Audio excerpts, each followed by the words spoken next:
ښځې سره مثال خپل ښځه سره له شانه کوروالی کول لا جایزه دي، څوک وایي څوک نه دي. زه بله په هغه ناست کې مجلس کې ناست ما ویلم دا ډېر سخته ګناه ده، خو چا راته ویلي نه دا جایزه ده، دا دوا ده.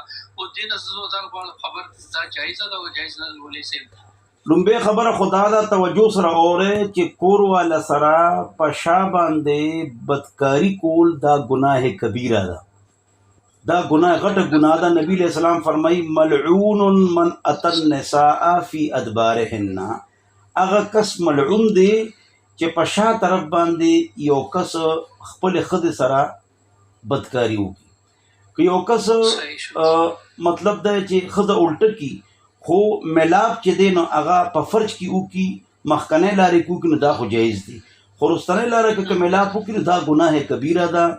او نبی علیہ السلام فرمایي ملعون من اتى النساء في ادبارهن، چې هغه کس ملعون دی چې څوک د ښځې شا استعمال کړي. نو دا خو سری حرام دی او څلورو امامانو په دې باندې اتفاق دی، ټولو مذهبونو کې په دې باندې اتفاق دا حرام دی، حرام دی. دا چا په نزدیک هم جایز نه دي، چاہے سلفیان زنگ بزرگان دي، چاہے اشاعت والا زنگ بزرگان دي، چاہے اہل حدیث بزرگان دي، چاہے دیوبند علماء بزرگان دي، دا ټول فرمایي چې وایي دا ناجیز دي او دا حرام دي او حدیث ما ته بیان کړ. باقي دلته دا خبره چې وایي فرقې ډېرې موږ د چا ومنو، دا مې یو سوال دی چې اوس فرقې ډېرې موږ د چا ومنو.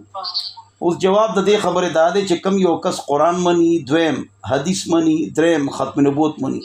قرآن حق ته دی کې اس تحریف نه ده شوی، حدیث حق ته دا د قرآن تشریح ده، او ختم نبوت حق ته چې کم یو کس دا درې خبرې مني، قرآن حق تحریف پکې نه شوی، حدیث حق دا حجت ته، ختم نبوت مني، دا ټولې فرقې مسلمانان دي.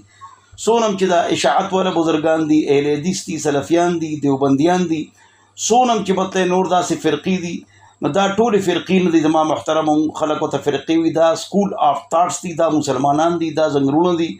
او څوک بره لاس تړي، څوک کته لاس تړي، څوک امین په مزه وي، څوک په تیزه وي، څوک رافیدین کوي، څوک نه کوي. دا دونه غټې مسلې، دا زموږ ټول مسلمان رونه دي. او مطلب باندې پوه شو که پوه نه شي، څوک چې قرآن حق مني، حدیث حق مني او ختم نبوت حق مني، دا ټول مسلمانان دي. د شرک و بدعت نه مځان بچ کوو. لہذا د ښځې سره په شا باندې کول دا ګناه کبیره ده، دې باندې ټولو علماو اتفاق دی.